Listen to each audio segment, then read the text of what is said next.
My post last Wednesday, a number of people reached out on different social media sites and then again in breakfast on Monday and asked me why it's important that they understand each individual number on a financial statement, how it can be manipulated, how it can affect their investment. And I try to explain to them that there's a disconnect between the listing agents and the buyer reps at this point in time in the cycle. So rather than go into the numbers this week, I thought I'd take a step back just to explain to everybody about what I see in the market and why this is important to sellers, or they're inflating the value they're proposing to list the property for to essentially wow a seller into thinking it's worth more than it is and win the listing in that way. Now, if they're cutting the fee, what I'm seeing is they're more likely to cut the co-broke out than they are to shorten their own fee, which is a disservice to the buyer because they're basically saying they're not going to pay a buyer representative and therefore the buyer cannot represent themselves. I think this is not only a problem for the buyers, but I also think it's a problem for the sellers, and I think the sellers should look out for that. I'm not going to discuss that right here. I'm going to discuss it briefly in the blog post that's going to come out tomorrow. But for now, just understand that I don't think anyone has an advantage to this current strategy.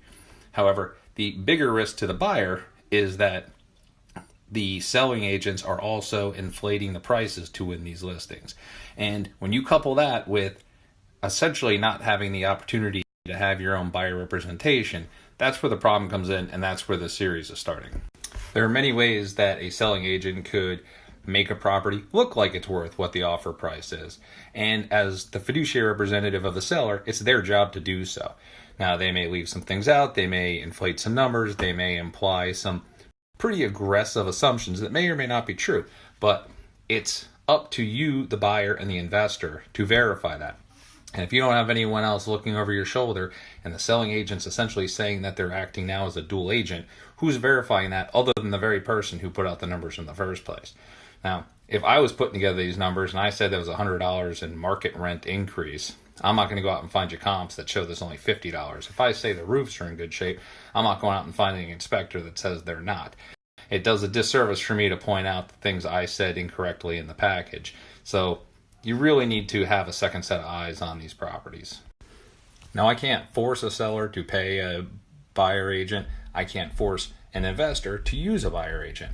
But what I can do in this series is go through all of the numbers, the way they can be manipulated, the way they can be adjusted, and allow you, the investor, to understand how best to look at these numbers to hopefully protect yourself in the long run.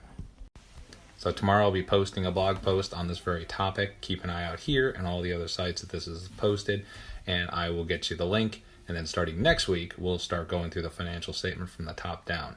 And our first topic next week is going to be the infamous market rent and how all of these properties are getting way below market rents and why the current owners apparently don't want to charge those rents.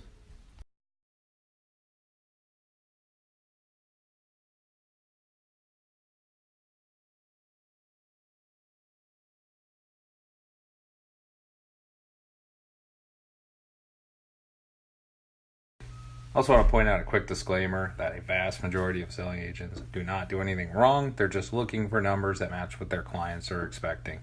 And there are some selling agents that specifically look to work with buyer agents. The one I point out in my blog post most notably is SVN. I have not worked for them. I've never worked for them. I do not currently work for them. But they made an entire philosophy out of sharing 50% of their commissions 100% of the time. And if I'm looking at one of their packages, I'm pretty certain that they're willing to let the numbers speak for themselves. So good job, guys. Enjoy working with you, and hopefully more people follow your lead.